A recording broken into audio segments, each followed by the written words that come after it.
మాఘపురాణము 10వ అధ్యాయము. విశ్వామిత్రుడు కోతిముఖము నుండి ముక్తిని పొందుట. దేవతలు శ్రీ మహావిష్ణువును ఈ విధముగా స్తోత్రం చేయసాగిరి. ఓ వేదవేద్య, నీవు సర్వజీవులకు గురువు, వేదముల చేత తెలియబడువాడువు, వేదములే స్థానముగా గలవాడువు. ఇటు నిన్ను బ్రహ్మవేత్తలు తెలుసుకొనుచున్నారు, అజ్ఞానులు తెలియజాలకున్నారు. సూర్యాది నవగ్రహములను లోకములచే బ్రహ్మ, ఇంద్రుడు మొదలగు వారి చేత స్తోత్రములందుచుండు నీ పాద సరోజయుగము మాకిప్పుడు కనిపించినది. దేవతల యొక్క సంతోష సముద్రమునకు పూర్ణచంద్రుడవు, స్వర్గలోక మోక్షములిచ్చువాడవు, బ్రహ్మ ఇంద్రు మొదలగు దేవతలను సృష్టించువాడవు, వైకుంఠధాముడవు, సమస్త ప్రాణుల యొక్క నివాస సృష్టి లయములందును ఉండువాడవు, సర్వదా ప్రకాశమానుడవై సచిదానంద రూపుడవైన సత్యవాక్య పరాయణుడవై మెలుంగు నీకు నమస్కారము. సర్వలోకములను సృష్టించినప్పుడు బ్రహ్మదేవుడు వగుదువు. ఆ సృష్టి చేయబడిన జగత్తును నాశనము చేయనప్పుడు ఈశ్వరుడు అగుచున్నావు. జలయ ప్రళయముచే సర్వలోకములను నాశనము చెందినప్పుడు నీవొక్కడవే మిగిలియుందువు. అప్పుడు వేదవింతుడువైన వటపత్ర సాయి అయి నిలిచియుండి పూర్వపు రీతిని తిరిగి భూత సృష్టి గావింతువు. కాన సమస్తమైన ప్రపంచమునకు సృష్టికర్తవు నీవే సుమా. ఈ ప్రపంచము పూర్వకాలమున బ్రహ్మాది దేవుని చేత సృష్టించబడిన పిమ్మట సంహారం చెందుచుండెను. ఈ జగమందు ప్రజల సుఖదుఖములను పాలించు పరమాత్మవైన నీకుగాక వేరే సృష్టి స్థితి లయకారకులకు బ్రహ్మ విష్ణు రుద్రులకు గాని ఈ జగత్తుకు గల మిక్కిలి పవిత్రమైన నీ పద సరోజయుగమును తెలియుట కష్టసాధ్యము.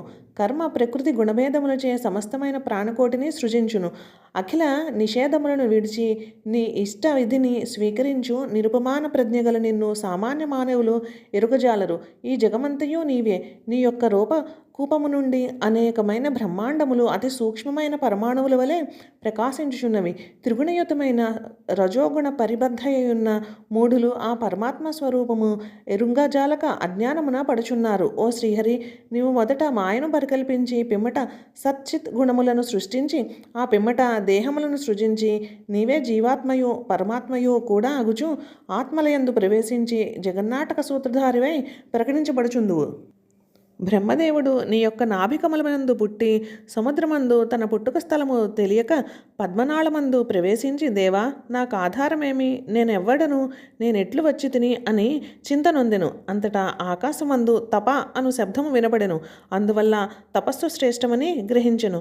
బ్రహ్మ ఆ నాభికమలమందే శ్రీహరిని గురించి 1000 ఏండ్లు తపము చేసి తనకు ఆధారభూతుడు శ్రీహరి అని తెలుసుకొని ఆ విష్ణుదేవుని స్తుతించి మీ ప్రభావ ప్రసాదము గ్రహించి ఈ భూతమైన విశ్వమును సృజించెను. ఓ దేవా, నీవు 1000 కండ్లు కలవాడువు, 1000 ముఖములు కలవాడువు, 1000 పాదములు కలవాడువు, 1000 చేతులు కలవాడువు, అన్ని గుణముల చేతను సహస్ర సంఖ్యాకుడువు, 1000 రూపముల చేత భూమ్యాది సమస్త లోకములందును వ్యాపించి ఉండి 10 అంగుళముల అధికంగా నొందువు. నీ పొట్టయందు ఒక భాగమందే 14 లోకములను సమస్త ప్రాణకోటితో కూడియుండి పుట్టుచూ చచ్చుచూ ఉండును. అందువలన తెలిసిన వారు కూడా నిన్ను తెలియజాలరు. నీ బలశౌర్యములు స్వేచ్ఛాధనములు. పరమ పవిత్రులైన బ్రహ్మదేవుడు, గరుక్మంతుడు, అక్రూరుడు మొదలైన భక్తులు నీ వలన వైకుంఠ ప్రాప్తి అనువగు మార్గములను తెలుసుకుని నిన్నే సేవించి మాయాకతీతులైన సత్యయుతులై పరమ పురుషుడవు, పరాత్పరుడవు, స్వయం ప్రకాశకుడవు, పరబ్రహ్మ స్వరూపుడవు అగు నిన్ను పొందగలుగుచున్నారు. ధ్రువుడు, నారదుడు, అర్జునుడు, ప్రహ్లాదుడు, ఉద్ధవుడు, సౌనుక, విభీషణ, వశిష్ఠ, పరాశర, గజేంద్ర, వ్యాసాంబరీష, సుఖ, భీష్మ, రుక్మాంగద, ఆంజనేయ, బలి, పుండరీకాదులు నీ పాదభక్తి చేతనే దుఃఖము లేక తేజస్సుతో కూడిన శాశ్వతమైన నీ స్థానమును పొందిరి. కాన సుఖములనిచ్చు నీ పాదములకు నమస్కారము చేసెదను. ఓ శ్రీహరి, నీవే విష్ణుడవు, సూర్యుడవు, ఇంద్రుడవు, బ్రహ్మవు, రుద్రుడవు, చంద్రుడవు, యముడవు, అగ్నిదేవుడవు, యజ్ఞాది దేవతవు, పక్షులు, పర్వతములు, వృక్షములు, దిక్కులు, సముద్రములు, ఇవి అవి అననేలా సమస్తమైన జీవరాశులతో కూడిన చరాచరాత్మకమైన ప్రపంచమంతయు నీ స్వరూపమే గాని వేరు కాదు. ఓ దేవా, నీ పాద సరోజములందు కట్టుబడిన మనస్సు గల మునీశ్వరుల చేత చేయబడిన దుస్సాధ్యమగు తపోబలిమిచే వసుడవై ముని హృదయములందు నివసించుచు బహిర్గత అంతర్గత వ్యాప్తి కలిగిన పరమ పురుషుడువైన మహానుభావ, నీకు సదా నమస్కరింతును. శ్రీహరి, పూర్వకాలము నుండి కూడాను మునులు, యోగులు, బ్రహ్మ, శంకరుడు, ఇంద్రుడు మొదగు వారందరూ సంసార సాగరమును దాటుటకై మిక్కిలి సుఖప్రదమగు నీ యొక్క భక్తియు పడవను ఆశ్రయించి ఈ జలనిధిని దాటి నీ పాదకమలములను చేరుతుందురు. పూర్వము అజామేలుడను అతడు మిక్కిలి దురాచారములు గలవాడి ప్రతినిత్యము అనేక పాపములను చేయుచు అంత్యకాలమున తన పుత్రుని అందగల ప్రేమచేత వణుకుతో కూడిన వాక్యములతో నారాయణ అను నీ పేరును స్మరించిన శాశ్వతమైన మోక్షమును పొందెను. భగవంతుడా, నీ మహిమ ఎరుంగ ఎవ్వరికి సాధ్యమగును. స్వతంత్రముగా పుట్టినట్టు సర్వగుణాధారమైనట్టు సుగుణములు కలిగినట్టు విధిజ్ఞురాలను వేదజ్ఞురాలను శాస్త్రార్థ విచారణమందు సమాన ప్రజ్ఞావతియు అగు పార్వతీదేవి నీ యొక్క నామస్మరణ చేత 2 అక్షరములగు రామనామము చేత మహిమావంతమగు సుగతిని పొందెను. అనంత స్వరూప పూర్వకాలమున ఆదిశేషువు అనేక విధముల తన 1000 ముఖములతో నిన్ను స్తోత్రము చేసి నీకు శయ్యగా నుండెను. అట్లే శేషువునకు శత్రువైన గరుక్మంతుడు 100 యాగములు తపస్సు చేసి నిన్ను ప్రార్థించి నీకు వాహనముగా ఉండెను. దేవదేవ, పవిత్రమైన చరిత్రల చేత నిండిన అనేకమైన విచారములను పోగొట్టునట్టు నీ పాదద్వయమునకు నమస్కరించుచున్నాను. మేము దేవతలము, యుద్ధమందు రాక్షసుల చేత ఓడించబడి విచారించుచున్నాము. మమ్మలను రక్షింపుము. ఇప్పుడు ఇంద్రలోకమందు ఇంద్రుడు లేడు.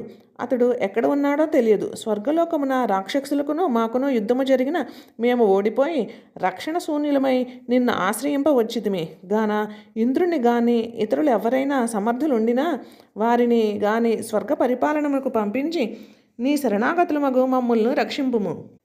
ఈ విధమున దేవతా స్తోత్రములను విని విష్ణుమూర్తి ప్రసన్నుడై వారి కార్యమును గ్రహించి, దేవతలారా, ఇంద్రుడు గాడిద ముఖము కలిగి విప్రశాపమున పద్మావతి పర్వత గుహయందు పడి ఉన్నాడు.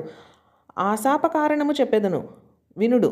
మిత్రవిందుని భార్యతో ఇంద్రుడు రాత్రివేళ కలిసి ఉండగా మిత్రవిందుడు అది చూచి గాడిద ముఖం కలిగి స్వర్గమునకు పోజాలక యుందువని చెప్పించెను. అందుచేత ఇంద్రుడు గాడిద ముఖంతో స్వర్గమునకు పోకుండా లజ్జా దుఃఖము చేత బాధపడుచుండెను. ఆ పద్మావతి పర్వతము పడమటగా గోకర్ణ క్షేత్రమునకు ఉత్తర దిశయందు 26 ఆమడల దూరమున్నది. ఆ పర్వతమున గల దక్షిణపు గుహయందు గాడిద ముఖంతో గడ్డి గాదము తినుచు తీవ్రమైన ఎండలో మీ ఇంద్రుడు ఉన్నాడు. కాన మీరా ఇంద్రుని వద్దకు జనుడు. ఆ ఇంద్రుని దోషమునకు నివారణ ఉపాయము నేను తెలిపెదను. దాని వలన ఇంద్రుడు శక్తిగలవాడై గాడిద ముఖమును వదిలి స్వర్గమునకు వచ్చి మిమ్మల్ని పాలించును. దేవతలారా, మాఘమాసమున మకర రాశియందు సూర్యుడు ఉదయించుచుండగా మీరు ఆ ఇంద్రుణ్ణి పట్టి తీసుకొని పోయి తుంగభద్రా నదీ తోయములందు మాఘస్నానము చేయించినేడల ఆ ఇంద్రుడు శక్తివంతుడై ముఖము గాడిద రూపం వదిలి యథారీతిని ఉండును అని పలికిన శ్రీహరి వాక్యములకు దేవతలు ఆశ్చర్యవంతులై విష్ణుదేవుని గూర్చి ఇట్లు పలికిరి. భగవంతుడా, గాడిద ముఖము గల ఇంద్రుడు స్వర్గమున పూర్వరీతిని పోయి ఎట్లుండగలడు అని దేవతలు అడిగిన విష్ణుమూర్తి వారితో ఇట్లనెను. దేవతలారా, ఈ మాసమున స్నానము చేసిన ఫలితముగా ఇంద్రుని గాడిద ముఖము మాయమగుడలో వింతే లేదు. ఇంతకంటే చిత్రమైన కథను చెప్పెదను వినుడు. పూర్వమందు విశ్వామిత్రుడను మహర్షి భూలోకమునకు ప్రదక్షిణ చేయుచు క్రమముగా గంగా నదీ తీరమునకు వచ్చి అచట ఒకానొక గంధర్వకాంతతో సుఖించెను. ఆ దోషం వలన వానరముఖము కలవాడై మాఘస్నానము చేసిన ఫలితముచే వెనుకటి రూపమునే పొందగలిగెను. ఆ సమాచారమును చెప్పెదను వినుడు. ఆకాశ మార్గమున గంధర్వులు తిరుగుచు గంగా తటాకమునకు వచ్చి భార్యాపుత్రులతో గంగానదీ జలమందు మాఘస్నానము చేసి మాఘమాసాధిపతియగు నన్ను భక్తితో పూజించి ఆ మాస మహిమను విని పరస్పరము చెప్పుకొనుచు సంతోషముతో భార్యాపుత్రులంతో కూడి ఆకాశ మార్గమును పోయిరి. వారిలో ఒక కాంత స్నానమందు ఇష్టము లేక భర్త యొక్క బలవంతాన వారితో వచ్చింది. అగుటచే చలికి భయపడి మాఘస్నానము చేయక నిలిచిపోయాను. ఆ దోషం వల్ల ఆమె వారితో ఆకాశ మార్గమునకు పోవు శక్తి లేకయుండెను. ఈమె విషయము వారు ఆలోచించక గంధర్వులు తమ దారిని తాము పోయిరి. గంధర్వులు వెళ్ళిన వెంటనే మాఘస్నానము లేని మానినీమణి ఆకాశగమన శక్తి అంతరించి గంగా తీరమందు గల అరణ్యమందు సంచరించుచు విచారించుచుండెను. ఇంతలో విశ్వామిత్రుడు భూప్రదక్షిణము చేయుచుండగా తీరమునకు స్నానార్థమై అరుదించెను. ఆ జనశూన్యమైన మహా అరణ్యమందు నవలావణ్యవతియగు ఆ గంధర్వకన్య ఒంటరిగా కనిపించెను. తోడనే గాదిసూనుడు మన్మథ పరవశుడై ఆ గంధర్వకాంతతో ఇట్లనెను. కాంత, నీవు ఎవరువు? ఈ జనశూన్యమగు కారడవినందు ఎలా ఉన్నావు? నిన్ను రక్షించు వారెవరు? అయ్యో, నేను నిన్ను కాపాడుదెను, భయపడకుము అని పలికి గాదినందనుడు మోహపరవశుడై నిలువలేక బుద్ధిహీనుడై వెంటనే తన చేతులతోటి ఆ గంధర్వ కన్యను బలవంతముగా వశపరుచుకొనెను. విప్రాహ పశ్చిమ దుగ్ధయ అను ఆర్యోక్తిని అనుసరించి విశ్వామిత్రుడు గంధర్వ భార్యతో కలిసిన పిదప తాను చేసిన దోషమని పశ్చాత్తాపం పొంది గంగా స్నానము చేయుటకు వచ్చెను. అంతలో గంధర్వరు వారి లోకమునకేగగా గంధర్వుడు తన భార్యను కానక తిరిగి వచ్చి ఇటు నటు తాను స్నానమాడిన ప్రదేశము చూడగా అతనిని ఎదుట విశ్వామిత్ర మహర్షియు తన భార్యను కాన్పించిరి. వెంటనే వారి దురాచారమును గ్రహించి విశ్వామిత్రుడు ఆచరించిన దోషమునకు వానిని వానరముఖము కలవాడగుమని శపించెను. తన భార్యను పాషాణముగా పడి ఉండమని శపించెను. అట్లు గంధర్వుడు విశ్వామిత్రునికి తన భార్యకు కూడా శాపములనిచ్చి తన లోకమునకు పోయెను. గంధర్వ శాపం వలన విశ్వామిత్రుడు వానరముఖముడు అయ్యెను. గంధర్వకాంతియు గంగానదీ తీరమున కఠిన పాషాణమయ్యెను. ఇట్లు వారు మందబుద్ధులై శాపరూపములతో 12 సంవత్సరములుండిరి. పిమ్మట ఒకనాడు నారద మహర్షి త్రిలోక సంచారిగాన 3 లోకములు తిరుగుచూ ఈ గంగానదీ తీరమునకు వచ్చెను. అచట వానర రూపముతో మందబుద్ధి అయ్యున్న విశ్వామిత్రుని చూచి నారదుడు అమితాశ్చర్యం పొంది దివ్య దృష్టిచే జరిగిందంతయు తెలుసుకుని మనసులో ఇట్లు యోచించెను. అయ్యో, ఈ విశ్వామిత్ర మునివల్లభుడు తన కామోద్రేకము చేత తపోభ్రష్టుడై గౌరవహీనుడైనాడు. పరస్త్రీ సంగమము బహుదోషవహము కదా. నారద మహర్షి ఈ రీతిగా తలచి విశ్వామిత్రుని పాప పరిహారమునకై వెంటనే మాఘమాసమున సూర్యోదయ కాలమున సంకల్పయుక్తముగా స్నానము చేయించెను. ఆ స్నానఫలం వలన మాఘమాసాధిపతినగు నేను మిక్కిలి సంతసించి విశ్వామిత్రునకు వానరముఖమును పోగొట్టి మిక్కిలి సుందరవదనమును కల్పించితిని.